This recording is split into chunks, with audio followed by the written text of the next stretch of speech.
হয়রানি অনেক কারণে হয়।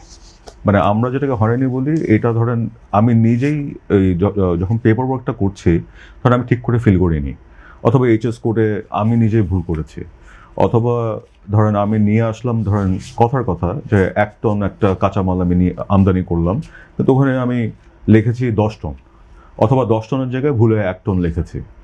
তো এই কারণেও কিন্তু অনেক সময় জটিলতা দাঁড়ায়। ওদের স্বপ্ন পূরণে পাশে থাকতে পেরে আমরা গর্বিত।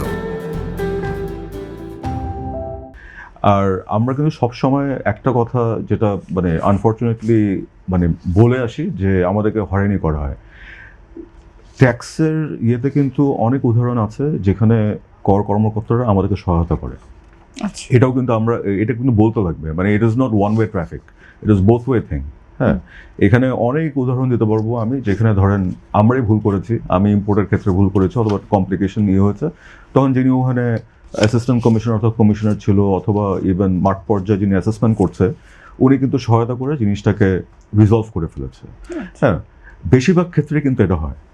কিন্তু আনফর্চুনেটলি আমরা যখন কথা বলি, আমরা তখন কিন্তু বাজে জিনিসটা সবার আগে নিয়ে আসি। হ্যাঁ, অ্যান্ড নিয়ে আসি কি জন্য? এখানে সব ব্যবসায়ী কিন্তু সেম না।